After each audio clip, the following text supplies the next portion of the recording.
Arushi Hemraj murder mystery, दुनिया की सबसे उलझी हुई मर्डर मिस्ट्री। आरुषि हेमराज हत्याकांड के बारे में आपने कभी ना कभी जरूर सुना होगा। ये दुनिया की सबसे उलझी हुई और सबसे रहस्यमयी मर्डर मिस्ट्री में से एक है।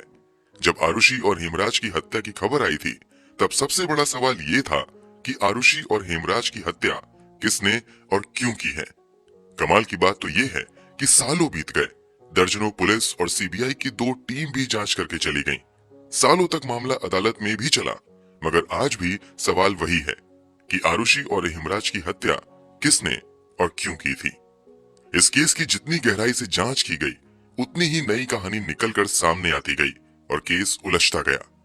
सालों बाद भले ही सवाल वही हों, मगर इन सवालों के जवाब तलाशने के दौरान कई ऐसे पहलुओं से आमना सामना होता है जो कहीं ना कहीं इस सवाल के आधे अधूरे ही सही मगर जवाब देते हैं। तो आखिर क्या है आरुषि हेमराज हत्याकांड की पूरी कहानी? चलिए जानते हैं हर छोटी से छोटी जानकारी इस वीडियो में। यहाँ हम आपको आरुषि से जुड़ी कई महत्वपूर्ण बातें बताने के साथ साथ आरुषि और हेमराज की हत्या के उन संभावित कारणों के बारे में भी बताएंगे जो या तो गढ़ी गई या फिर अलग अलग जांच से निकलकर सामने आया। तो वीडियो में आखिर तक जरूर बने रहें। हम कहानी शुरू करें उससे पहले अगर आपने अब तक इस चैनल को सब्सक्राइब नहीं किया है तो जल्दी से चैनल को सब्सक्राइब कर लें। हमारी लेटेस्ट वीडियो की जानकारी के लिए बेल आइकन दबाकर नोटिफिकेशन जरूर ऑन कर लें। आरुषि हेमराज हत्याकांड नोएडा के सेक्टर 25 में स्थित जलवायु अपार्टमेंट के मकान संख्या L32 में घटित हुई थी। ये घर डॉक्टर राजेश तलवार और नुपुर तलवार का था। डॉक्टर राजेश तलवार एक डेंटिस्ट थे जो अपनी पर्सनल क्लिनिक चलाने के साथ साथ फोर्टिस अस्पताल में भी काम करते थे। आरुषि तलवार राजेश और नुपुर तलवार की इकलौती संतान थी। आरुषि की उम्र हत्या के समय करीब करीब 14 साल थी। इसके अलावा परिवार का एक घरेलू नौकर भी था जिसका नाम हेमराज था। हेमराज मूल रूप से नेपाल का रहने वाला था। हर दिन की तरह 15 मई 2008 को भी आरुषि तलवार सुबह 6 बजे उठ गईं और स्कूल जाने की तैयारी में लग गईं। हेमराज आरुषि के लिए नाश्ता बनाने में लग गया, जबकि नुपुर आरुषि को तैयार होने में मदद करने लगी। 15 मई को आरुषि जल्दी से जल्दी स्कूल पहुंचना चाह रही थी, क्योंकि 16 मई के बाद स्कूल में गर्मियों की छुट्टी होने वाली थी। यही वजह थी कि वैसे तो आरुषि का जन्मदिन 24 मई को आता था, मगर उसने 16 मई को ही बर्थडे सेलिब्रेट करने का फैसला किया था ताकि उसके दोस्त भी बर्थडे में शामिल हो सकें। आरुषि के स्कूल जाने के बाद आरुषि के माता पिता यानी राजेश तलवार और नुपुर तलवार भी अपने अपने काम के लिए निकल गए और फिर सभी शाम में ही घर में एक साथ जमा हुए। रात के लगभग 10 बजे राजेश, नुपुर और आरुषि ने एक साथ खाना खाया। खाना खाने के बाद ये सभी अपने अपने कमरों में चले गए। हालांकि थोड़ी देर बाद ही राजेश और नुपुर तलवार अपनी बेटी के कमरे में गए और थोड़ी देर 16 मई को आयोजित होने वाली बर्थडे पार्टी के बारे में चर्चा की। साथ ही सरप्राइज के तौर पर जन्मदिन से पहले ही बेटी को एक डिजिटल कैमरा गिफ्ट किया। वैसे तो राजेश तलवार ये कैमरा अपनी बेटी को 24 मई यानी आरुषि के असल बर्थडे के दिन देना चाहते थे, मगर नुपुर ने राजेश को उसी रात बेटी को ये कैमरा सरप्राइज के तौर पर देने के लिए कहा। कैमरा मिलते ही आरुषि ने एक के बाद एक कई तस्वीरें खींची। उसने अपने इस डिजिटल कैमरे से आखिरी फोटो 10:10 पर खींची थी। आरुषि ने इस दौरान अपनी तस्वीरें लेने के साथ साथ अपने माता पिता की भी कई तस्वीरें खींची थी। बेटी को कैमरा गिफ्ट करने के बाद राजेश तलवार अपने कमरे में चले गए, जबकि आरुषि भी कैमरे को साइड में रखकर सोने चली गईं। इसी बीच 11 बजे के आसपास राजेश तलवार ने अपनी पत्नी नुपुर को आरुषि के कमरे में रखे इंटरनेट राउटर को ऑन करने के लिए कहा। जब नुपुर आरुषि के कमरे में राउटर ऑन करने के लिए गई तो उस समय आरुषि एक नोवेल पढ़ रही थी। आरुषि पढ़ाई में लगी रही, जबकि नुपुर चुपचाप कमरे में रखे राउटर को ऑन करके बाहर निकल गई। जांच के अनुसार राजेश ने रात में आखिरी बार 12:08 पर इंटरनेट यूज किया और फिर वो सो गए। नुपुर और राजेश के कमरे से बिल्कुल सटा हुआ ही आरुषि का कमरा था। इसके अलावा इस घर में एक और व्यक्ति रहता था और वो था घर का नौकर हेमराज। हेमराज का कमरा घर के अगले हिस्से में था। हेमराज का कमरा ऐसा था जिसमें घर के बाहर से भी जाया जा सकता था तथा उसके कमरे का एक दरवाजा घर के अंदर भी खुलता था, यानी मेन दरवाजे को खोले बिना भी कोई घर के अंदर आ जा सकता था। जब 15 से 16 मई की रात सभी सो गए तो इसी रात के अंधेरे में इस घर में कुछ ऐसा घटा जिसने पूरे देश को हिला कर रख दिया। और आज तक की सबसे अनसुलझी और रहस्यमयी रात बनकर रह गई। अब तारीख बदलकर हो चुकी थी 16 मई 2008। रोज की तरह घर की मेड भारती मंडल सुबह 6 बजे ही राजेश तलवार के घर काम करने के लिए आ चुकी थी। उसने रोज की तरह घर का बेल बजाया। राजेश तलवार के यहाँ नौकरी ज्वाइन किए हुए भारती को बस 6 दिन ही हुए थे। अब तक जब भी वो काम के लिए आती थी तो पहली बेल बजते ही हेमराज दरवाजा खोलने आ जाता था, मगर आज भारती ने बेल बजाया तो कोई भी बाहर नहीं निकला। इसके बाद फिर से भारती ने दोबारा बेल बजाई, तब भी कोई नहीं निकला। हालांकि जब भारती ने तीसरी बेल बजाई तो नुपुर तलवार ने घर के अंदर की ओर खुलने वाला दरवाजा खोला और भारती से पूछा कि हेमराज कहाँ है। इस पर भारती ने जवाब दिया कि मुझे नहीं पता। तब नुपुर ने कहा कि हो सकता है कि हेमराज दूध लेने गया हो और उसी ने बाहर से दरवाजा बंद कर दिया है। नुपुर ने भारती से कहा कि तुम थोड़ी देर इंतजार कर लो, जब हेमराज वापस आ जाए तो अंदर आ जाना। इस पर भारती ने कहा कि मुझे और भी जगह काम करने जाना है, मुझे देर हो जाएगी, इसलिए आप बालकनी से चाबी फेंक दो, मैं बाहर से दरवाजा खोल लेती हूँ। इसके बाद नुपुर तलवार घर के अंदर गईं और फिर चाबी लेकर बालकनी में आईं, जहां से उन्होंने चाबी नीचे फेंक दी। चाबी देने के बाद नुपुर ने भारती से ये भी कहा कि शायद दरवाजा लॉक नहीं है, बल्कि सिर्फ कुंडी लगी हुई है, फिर से चेक करो। वापस आकर भारती ने देखा तो सच में दरवाजा लॉक नहीं था, बल्कि सिर्फ कुंडी लगी हुई थी। भारती को चाबी देने के बाद नुपुर ने हेमराज के मोबाइल पर फोन किया। कथित तौर पर कुछ ही रिंग होने के बाद फोन कट गया और अगले ही पल हेमराज का मोबाइल स्विच ऑफ आने लगा। फिर दोबारा कभी फोन ऑन भी नहीं हुआ और ना ही कभी वो फोन मिला। जब तक नुपुर तलवार ने भारती को घर की चाबी दी और हेमराज को फोन किया, तब तक घर के मुखिया राजेश तलवार भी सोकर उठ गए। राजेश तलवार अपने कमरे से उठकर जैसे ही बाहर हॉल में आए तो उनकी नजर डाइनिंग टेबल पर रखे एक स्कॉच विस्की की बोतल पर पड़ी, जो पूरी तरीके से खाली थी। बोतल पर कुछ खून के भी निशान थे। बोतल देखकर राजेश तलवार चौंक गए तथा उन्होंने अपनी पत्नी नुपुर तलवार से पूछा कि आखिर यहाँ ये बोतल किसने रखी है। इस पर नुपुर भी थोड़ा चौंक गईं और उन्होंने राजेश तलवार को कहा कि जरा एक बार तुम आरुषि के कमरे को चेक करो। आरुषि के कमरे का दरवाजा ऐसा था जिसे बाहर से सिर्फ चाबी से ही खोला जा सकता था, जबकि अंदर की ओर से ही उसे केवल बिना चाबी के खोला जा सकता था। अक्सर रात में सोते समय नुपुर आरुषि का कमरा बाहर से लॉक कर दिया करती थी, मगर उस समय राजेश तलवार ने देखा कि आरुषि के कमरे का दरवाजा थोड़ा सा खुला हुआ है। कमरा खुला देखकर जैसे ही राजेश तलवार अंदर गए, अंदर का नजारा देखकर उनके पैरों तले जमीन खिसक गई और वो बेतहाशा चीखने लगे। आरुषि के बिस्तर पर चारों ओर खून ही खून था। उसका पूरा शरीर खून से लथपथ था, जबकि गर्दन पर गहरे जख्म के निशान थे। आरुषि मरी हुई वहीं पर पड़ी हुई थी। राजेश की चीख सुनकर नुपुर तलवार भागते हुए कमरे के अंदर गईं। वहां का नजारा देखकर नुपुर गहरे सदमे में चली गईं और उसे समझ ही नहीं आया कि वो कैसे रिएक्ट करे, और उसने बिल्कुल चुप्पी साध ली। अब तक नौकरानी भारती भी बाहरी दरवाजा खोल चुकी थी और घर के अंदर दाखिल हो चुकी थी। जैसे ही भारती घर के अंदर आई, उसे नुपुर तथा राजेश के रोने की आवाजें आईं। उन दोनों को रोता देखकर भारती भी उसी कमरे की तरफ गई। भारती के कमरे में दाखिल होते ही नुपुर तलवार उससे लिपटकर रोने लगी और फिर नुपुर ने ही आरुषि के बदन पर रखे एक कंबल को हटाकर भारती को आरुषि का कटा हुआ गला दिखाते हुए कहा कि ये देखो क्या हो गया, हेमराज ने ये क्या कर दिया। फिर राजेश और नुपुर ने भारती को बताया कि हेमराज ने आरुषि की हत्या कर दी है और भाग गया है। भारती ने उन दोनों को शांत कराने की कोशिश की, साथ ही उनसे पूछा क्या किसी को बुला कर ले आए। इस पर नुपुर ने पड़ोसियों को बुलाने की इजाजत दे दी। इसके बाद भारती भागते हुए घर के बाहर आई तथा उसने इसी जलवायु विहार अपार्टमेंट में रहने वाले अन्य लोगों को आरुषि की हत्या के बारे में बताया। खबर सुनकर बाकी लोग भी कमरे में जमा हो गए। इसी बीच किसी ने जलवायु विहार के सिक्योरिटी गार्ड वीरेंद्र सिंह को कहा कि पुलिस को फोन कर दो। जब पुलिस मौके पर पहुंची तो पुलिस वालों ने देखा कि लगभग 15 लोग लिविंग रूम में खड़े थे, जबकि 5 से 6 लोग राजेश तथा नुपुर तलवार के कमरे में थे, जबकि आरुषि के कमरे में कोई नहीं था। जैसे ही पुलिस वाले वहां पर पहुंचे, राजेश तलवार ने पुलिस वालों को कहा कि घर के नौकर हेमराज ने ही आरुषि की हत्या की है और वो भाग गया है। आप जितनी जल्दी हो सके हेमराज को पकड़िए।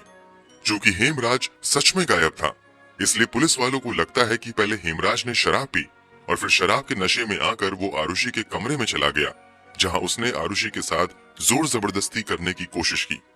जब आरुषि ने इसका विरोध किया तो हेमराज ने एक कुकरी के सहारे आरुषि की हत्या कर दी और फिर भाग गया। इस थ्योरी के आधार पर हेमराज को आरुषि का मर्डरर मानते हुए पुलिस ने हेमराज पर 20,000 का इनाम भी रख दिया तथा पुलिस की एक टीम आनन फानन में हेमराज को पकड़ने के लिए नेपाल में उसके गांव के लिए भी निकल गई। इधर पुलिस की दूसरी टीम ने लाश को अपने कब्जे में ले लिया और आरुषि के शव को लगभग 8:30 बजे पोस्टमार्टम के लिए ले जाया गया। पोस्टमार्टम होने के बाद लगभग 1 बजे फिर से आरुषि का शव उसके घर पर वापस लाया गया और लगभग 4 बजे के आसपास आरुषि का अंतिम संस्कार करने के लिए शव को पास के ही शमशान घाट में ले जाया गया। आरुषि के अंतिम संस्कार के बाद पुलिस ने आरोप लगाया कि राजेश तलवार आरुषि का अंतिम संस्कार जल्द से जल्द करना चाहते थे, जबकि राजेश तलवार की दलील थी कि बड़े बुजुर्गों की राय थी कि जल्द से जल्द अंतिम संस्कार कर दिया जाए। लाश मिलने से लेकर अंतिम संस्कार की प्रक्रिया तक इस घर में इतने ज्यादा लोग आए कि क्राइम सीन पूरा का पूरा तहस नहस हो गया। वहीं पुलिस की भी लापरवाही रही कि पुलिस ने क्राइम सीन को सुरक्षित करने के लिए भी बहुत ज्यादा मेहनत नहीं की। इसका नतीजा रहा कि बहुत सारे अहम सबूत नष्ट हो गए। विशेषज्ञों का तो दावा यहाँ तक था कि लगभग 90% सबूत तो इस लापरवाही की वजह से नष्ट हो ही गए। हालांकि फिर भी फॉरेंसिक एक्सपर्ट्स ने आरुषि के कपड़े, चादर, बेडशीट, मैट्रेस इत्यादि को जांच के लिए फॉरेंसिक लैब भेज दिया। इसके अलावा दीवारों तथा विस्की के बोतल से भी खून के नमूने इकट्ठे किए गए। वहीं बड़े पैमाने पर घर के अंदर से फिंगरप्रिंट्स भी उठाए गए। घर के अंदर जांच के दौरान ही पुलिस वालों की नजर ऊपर जाती हुई सीढ़ी पर पड़ी, जिस पर कई जगह खून के निशान थे। फ्लोर पर भी कई जगह खून के छींटे पड़े हुए थे। इन खून के धब्बों का पीछा करते हुए पुलिस वाले जब ऊपर की तरफ बढ़ते गए तो उन्होंने देखा कि छत पर जाने वाला दरवाजा बंद है। इस पर एक पुलिस वाले ने राजेश तलवार से छत पर लगे दरवाजे की चाबी मांगी। इस पर बकौल पुलिस राजेश तलवार तुरंत घर के अंदर चले गए और काफी देर तक अपने कमरे से बाहर ही नहीं निकले। जब पुलिस वाले ने दोबारा छत की चाबी मांगी तो राजेश तलवार पुलिस वालों पर ही भड़क गए और कहने लगे कि आप यहाँ छत पर जाने में अपना समय बर्बाद कर रहे हैं। उधर कातिल कहीं तब तक भाग जाएगा, आप जाकर पहले उसको पकड़िए। राजेश तलवार की ये बातें सुनकर वहां मौजूद पुलिस वालों ने छत पर जाने का इरादा बदल दिया और हेमराज को खोजने की कोशिश में काफी तेज हो गई। उधर 17 मई 2008 को राजेश और नुपुर तलवार अपनी बेटी आरुषि तलवार की अस्थियों को विसर्जित करने के लिए हरिद्वार निकल गए। इधर 17 मई को भी पुलिस वालों का घर में आना जाना और जांच का सिलसिला जारी रहा। इसी बीच घर में एक रिटायर्ड पुलिस ऑफिसर के गौतम आए। वो क्राइम सीन का मुआयना करने जांच दल में शामिल एक पुलिस वाले के रिक्वेस्ट पर आए थे। जब के गौतम ने भी छत की तरफ जाने वाली सीढ़ी पर खून के धब्बे देखे तो उन्होंने भी छत की चाबी खोजी। चाबी नहीं मिली तो अंत में लॉक तोड़ने का फैसला किया गया। इसी के बाद सुबह के लगभग 10:30 बजे छत पर जाने वाले दरवाजे का लॉक तोड़ा गया। जांच अधिकारी छत पर गए। यहाँ उन्होंने जो कुछ भी देखा वो देखकर हर कोई हिल गया। यहाँ पर एक लाश पड़ी हुई थी। इस लाश के गले पर भी ठीक वैसे ही जख्म के निशान थे जैसे निशान आरुषि के गले पर थे। लाश देखते ही पुलिस वालों ने उस समय घर में मौजूद राजेश तलवार के भाई को बुलाकर लाश की पहचान करने को कहा। इस पर वो नहीं पहचान पाए कि ये लाश किसकी है। इसी के बाद हरिद्वार के लिए निकले राजेश और नुपुर तलवार को भी फोन किया गया और जल्द से जल्द वापस आने को कहा गया। वापस आकर राजेश तलवार भी उस शव को नहीं पहचान पाए कि छत पर मरा पड़ा व्यक्ति कौन है। हालांकि पुलिस वालों ने शक जताया कि क्या ये हेमराज का शव है, तो इस पर राजेश ने कहा कि मैं पक्के तौर पर नहीं कह सकता। इसी के बाद हेमराज के कुछ दोस्तों को पहचान करने के लिए बुलाया गया और उन्होंने पहली नजर में ये कंफर्म कर दिया कि ये शव तो हेमराज का है।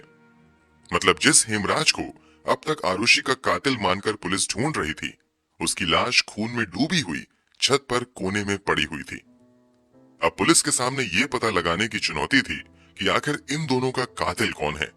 अब जांच कर रही पुलिस की टीम ही दो भागों में बट गई। एक टीम ने अपनी थ्योरी के हिसाब से घर में मौजूद राजेश और नुपुर तलवार को इन दोनों का कातिल मानना शुरू कर दिया, जबकि पुलिस की एक टीम ने हेमराज के दोस्तों पर शक जताया।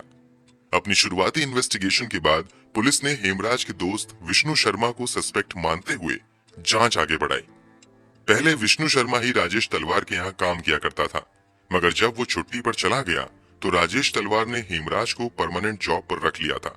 विष्णु को जॉब से निकाल दिया गया था, इसलिए पुलिस ने शक जताया कि नौकरी जाने की वजह से उसने शायद हेमराज की हत्या कर दी है और इस हत्या को होते आरुषि ने देख लिया होगा, इसलिए उसने आरुषि की भी हत्या कर दी।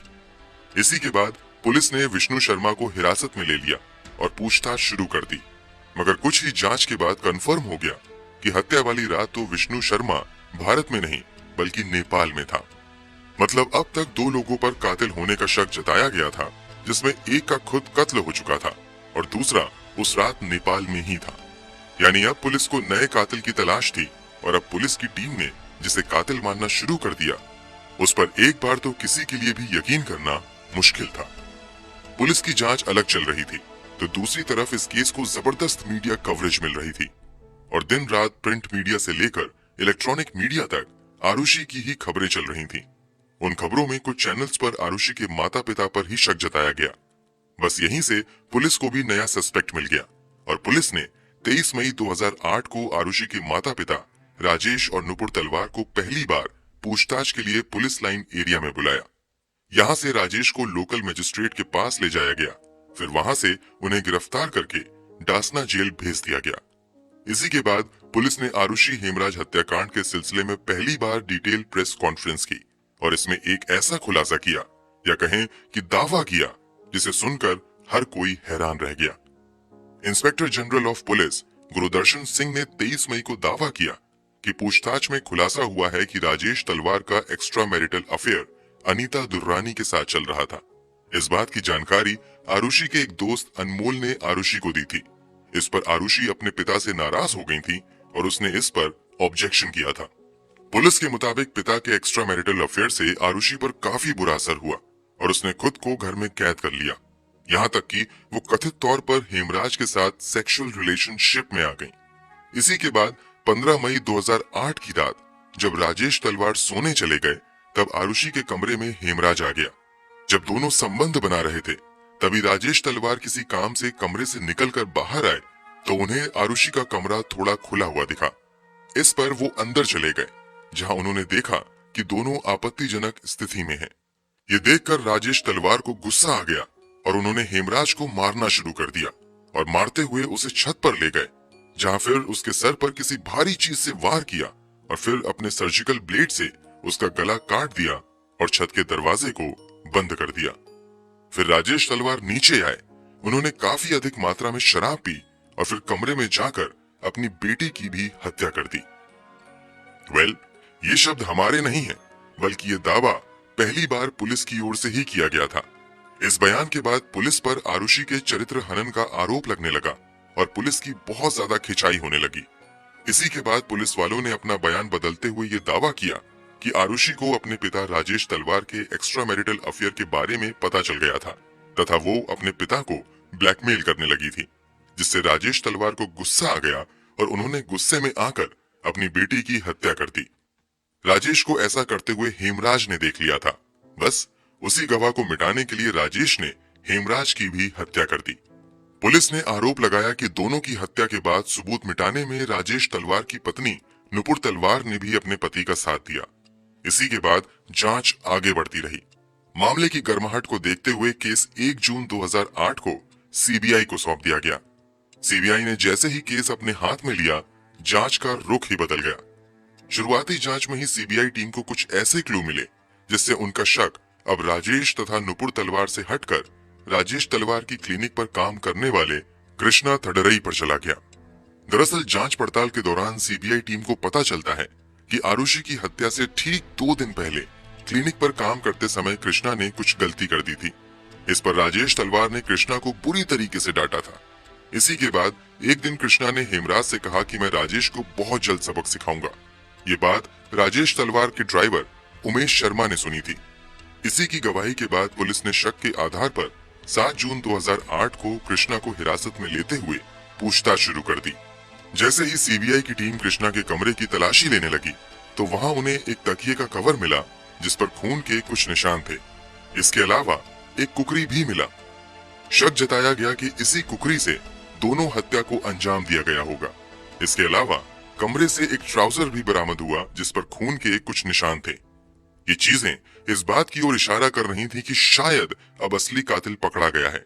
इसी के बाद पुलिस ने कृष्णा का पहले पॉलीग्राफ टेस्ट करवाया, फिर 9 जून 2008 को एम्स दिल्ली में इसका साइकोलॉजिकल असेसमेंट किया गया।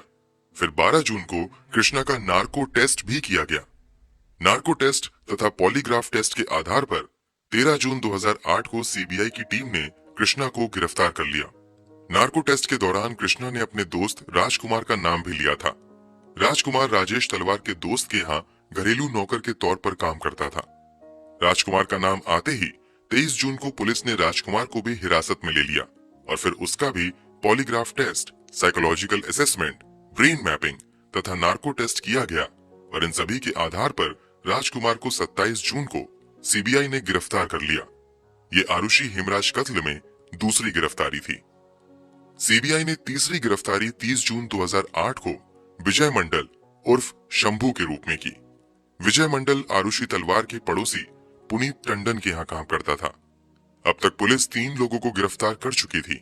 ये कमाल इत्तेफाक था कि ये तीनों ही नेपाली मूल के थे और आसपास रहते हुए नोएडा में ही काम कर रहे थे। इन तीनों की गिरफ्तारी के बाद लंबी पूछताछ की जाती है और फिर सीबीआई प्रमुख अरुण कुमार की ओर से 11 जुलाई 2008 को एक प्रेस कॉन्फ्रेंस की जाती है, जिसमें कई चौंकाने वाले दावे किए जाते हैं।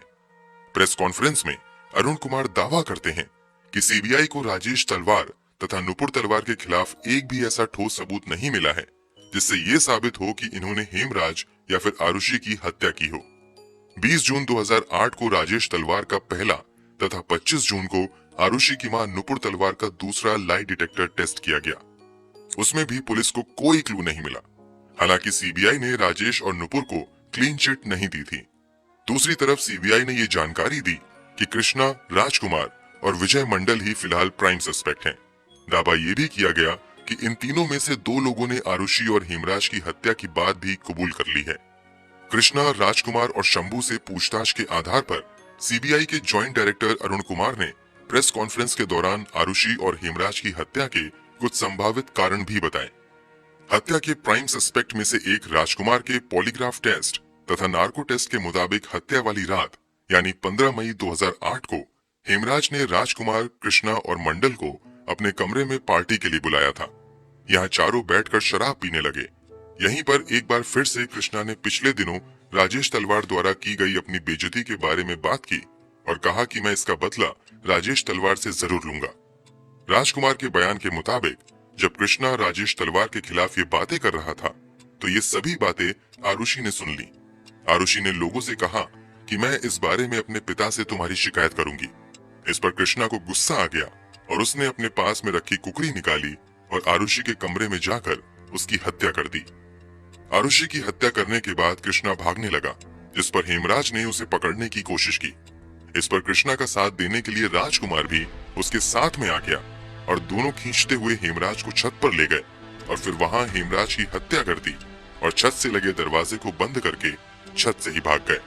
हत्या के दूसरे प्राइम सस्पेक्ट कृष्णा के बयान के मुताबिक शराब पीने के बाद कृष्णा और राजकुमार एक साथ आरुषि के कमरे में दाखिल हुए। यहाँ राजकुमार ने आरुषि के साथ गलत हरकत करने की कोशिश की। आरुषि ने अपने बचाव में हाथ पैर चलाना शुरू कर दिया। इस पर कृष्णा ने अपनी कुकरी निकाली और आरुषि की हत्या कर दी। इन दोनों को ये सब कुछ करते हुए हेमराज ने देख लिया था, इसलिए कृष्णा और राजकुमार हेमराज को खींचकर छत पर ले गए और फिर वहीं उसकी हत्या कर दी। ये तो कृष्णा का पहला वाला बयान था। जब दोबारा उसका नार्को टेस्ट किया गया तो कृष्णा के दूसरे बयान के मुताबिक पीने के बाद राजकुमार और विजय मंडल आरुषि के कमरे में चले गए, जहां इन दोनों ने आरुषि के साथ जबरदस्ती करने की कोशिश की। जब आरुषि ने इसका विरोध किया तो शंभू मंडल ने सीधे आरुषि के सर पर जोरदार वार किया। इसके बाद राजकुमार ने कुकरी से आरुषि की हत्या कर दी। इसके बाद कृष्णा, राजकुमार और विजय मंडल तीनों मिलकर हेमराज को अपने साथ लेकर छत पर चले गए और वहां पर उसे भी मारकर भाग गए। जब तीसरी बार कृष्णा से पूछताछ की गई तो उसके खुलासे के मुताबिक सबसे पहले राजकुमार आरुषि के कमरे की तरफ बढ़ा और उसके पीछे पीछे कृष्णा और विजय मंडल भी गया। राजकुमार ने पहले आरुषि के साथ गलत हरकत करने की कोशिश की। जब आरुषि ने इसका विरोध किया तो कृष्णा ने अपने पास रखी कुकरी निकाली और आरुषि का गला रेत दिया।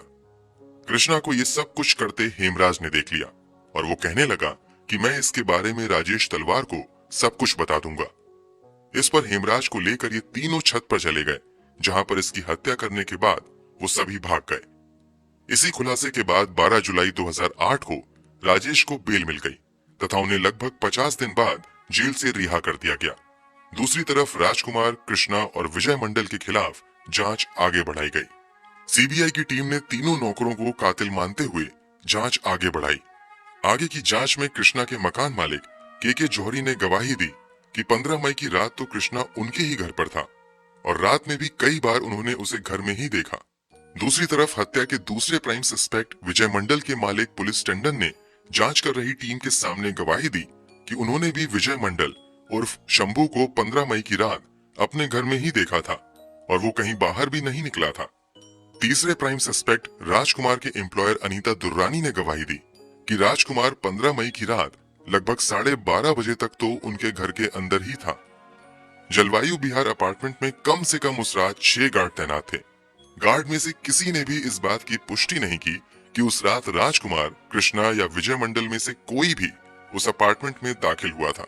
इतना ही नहीं, जब जांच आगे बढ़ी तो पता चला कि इन तीनों में से किसी के भी डीएनए सैंपल राजेश तलवार के घर से बरामद की गई चीजों से मैच नहीं हुए। इतना ही नहीं, इन तीनों के फिंगरप्रिंट्स भी राजेश तलवार के घर में कहीं नहीं मिले। इसके अलावा सीबीआई की टीम ने कृष्णा के पास से जो कुकरी रिकवर की थी और उस पर खून के जो निशान होने का दावा किया गया था, वो खून इंसानों का था ही नहीं। मामला जब और आगे बढ़ा तो दावा किया गया कि सीबीआई की टीम ने जोर जबरदस्ती करते हुए इन तीनों नौकरों को आरुषि और हेमराज की हत्या करने वाली बात कबूल करने पर मजबूर किया था। नार्को टेस्ट में जो भी बातें इन तीनों ने कही थी, कथित तौर पर वो सभी कहानी पहले इन तीनों के दिमाग में बैठाई गई थी।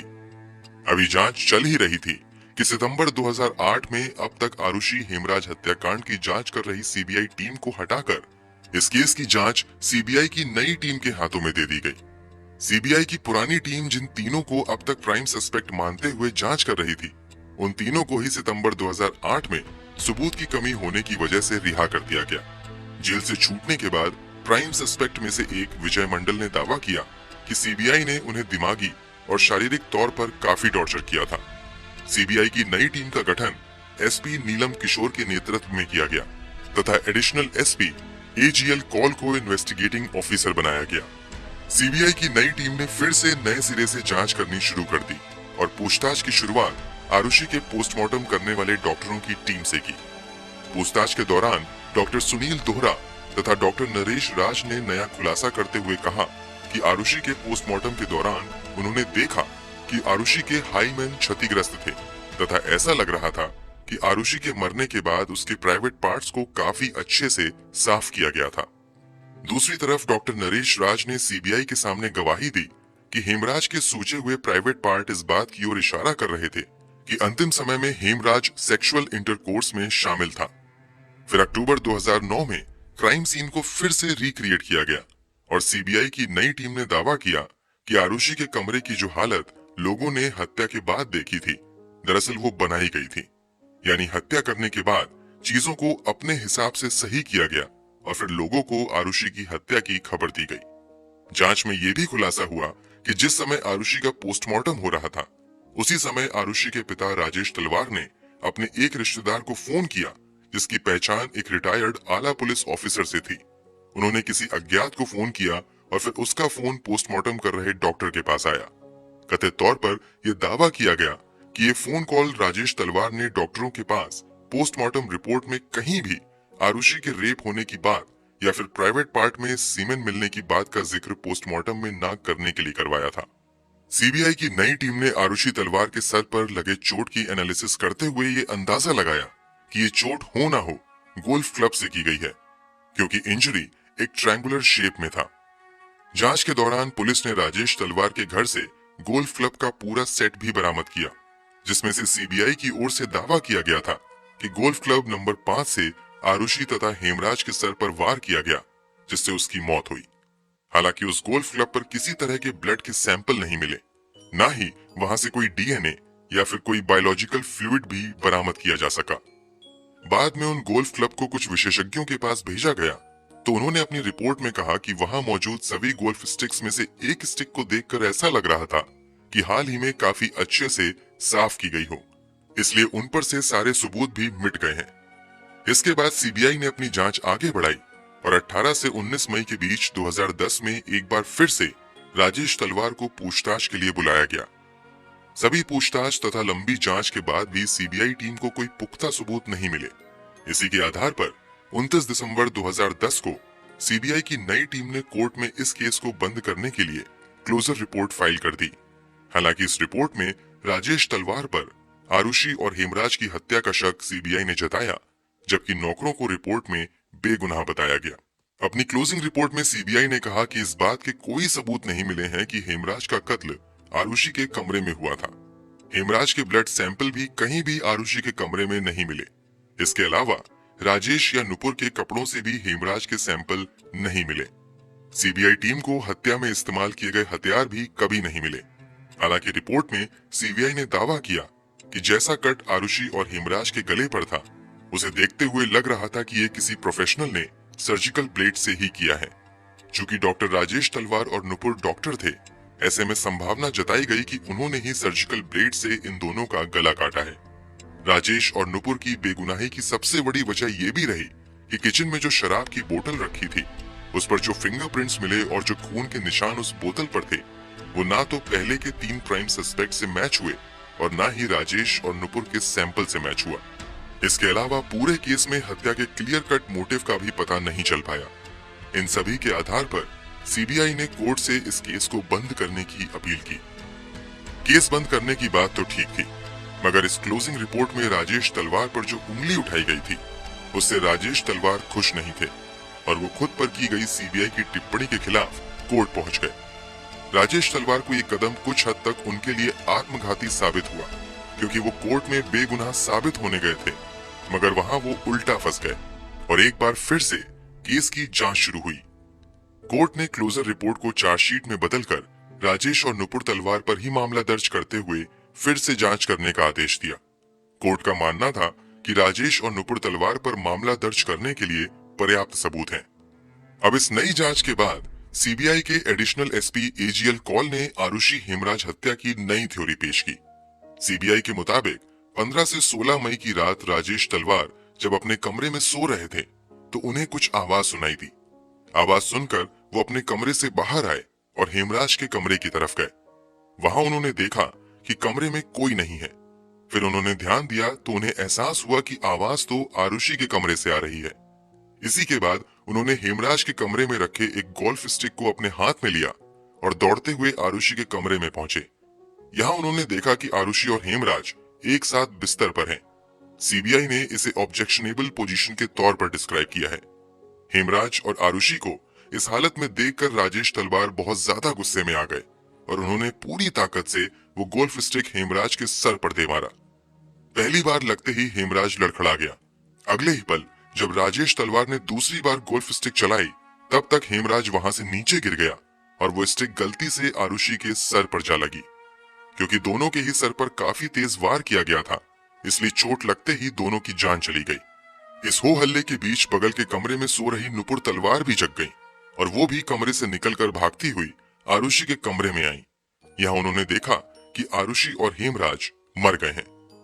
यहाँ पर नुपुर तलवार के पास कोई ऑप्शन नहीं था, इसलिए उन्होंने अब पति के साथ मिलकर पहले हेमराज के शव को एक चादर में लपेटा और ले जाकर छत पर रख दिया। यहीं पर हेमराज के गले को सर्जिकल ब्लेड से काट दिया और छत के दरवाजे को लॉक कर दिया। इसके बाद फिर वो नीचे आए, जहां उन्होंने आरुषि के गले को भी काट दिया और फिर कथित तौर पर आरुषि की मां नुपुर ने आरुषि के प्राइवेट पार्ट्स को अच्छे से साफ किया, कपड़े ठीक किए और फिर राजेश ने आरुषि के गले को भी काट दिया ताकि इसे हत्या का रूप दिया जा सके। इसके बाद राजेश और नुपुर ने मिलकर खून के निशान को वहां से मिटाना शुरू कर दिया। साथ ही हत्या में इस्तेमाल किए गए गोल्फ स्टिक को भी छुपाया और सभी संभावित सबूत को वहां से हटा दिया।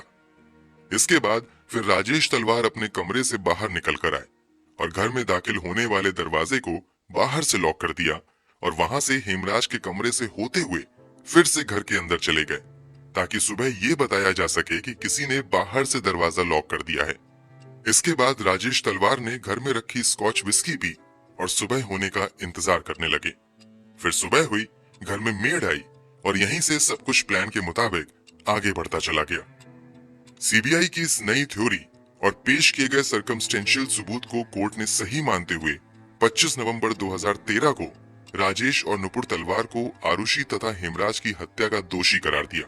इसके अलावा इन दोनों को सबूत से छेड़छाड़ करने, जांच को गलत दिशा में ले जाने तथा गलत एफआईआर दर्ज करवाने का भी दोषी पाया गया।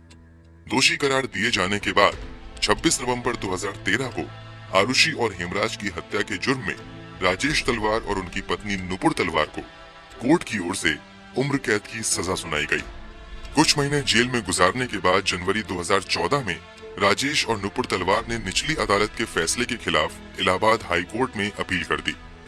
12 अक्टूबर 2017 को इलाहाबाद हाई कोर्ट ने निचली अदालत के फैसले को पलटते हुए राजेश और नुपुर तलवार को आरुषि और हेमराज की हत्या के आरोप से मुक्त करते हुए जेल से रिहा कर दिया। इलाहाबाद हाई कोर्ट ने सीबीआई को फटकार लगाते हुए कहा कि सीबीआई सही तरीके से जांच करने में असफल रही तथा केवल अपने द्वारा गढ़ी गई थ्योरी के आधार पर राजेश और नुपुर तलवार को दोषी करार दे दिया। इलाहाबाद हाई कोर्ट के फैसले के बाद राजेश और नुपुर तलवार जेल से बाहर आ गए। वैसे 8 मार्च 2018 को इलाहाबाद हाई कोर्ट के फैसले को सीबीआई ने सुप्रीम कोर्ट में चुनौती दी है। 10 अगस्त 2018 को सुप्रीम कोर्ट ने इस केस की सुनवाई के लिए मंजूरी दे दी और मामला अब सुप्रीम कोर्ट में विचाराधीन है। अब आरुषि तलवार के पिता राजेश तलवार तथा मां नुपुर तलवार इस केस में पीड़ित हैं या फिर गवाह हैं या फिर हत्यारे हैं, वो तो समय ही बताएगा। कुल मिलाकर वर्षों पहले जिन सवालों के साथ ये केस शुरू हुआ था, आज भी उसी सवाल पर अटका हुआ है कि आरुषि और हेमराज की हत्या किसने और क्यों की थी। क्योंकि मामला अभी विचाराधीन है, इसलिए हम इस पूरे मामले पर कोई भी अंतिम टिप्पणी नहीं देंगे। इस केस का सच जो भी है वो बाहर आना चाहिए और आरुषि तथा हेमराज को इंसाफ मिलना ही चाहिए। वीडियो के बारे में अपनी राय कमेंट बॉक्स में जरूर दें। अगर आपको हमारी मेहनत पसंद आई हो तो इस वीडियो को लाइक करते हुए शेयर भी करें ताकि बाकी लोग भी इस खौफनाक कहानी के बारे में जान सकें। अगर आपने अब तक इस चैनल को सब्सक्राइब नहीं किया है तो जल्दी से चैनल को सब्सक्राइब कर लें। साथ ही क्राइम की दुनिया से जुड़ी ऐसी ही दिल दहला देने वाली कहानियों के लिए चैनल को सब्सक्राइब करने के बाद बेल आइकन दबाकर नोटिफिकेशन जरूर ऑन कर लें।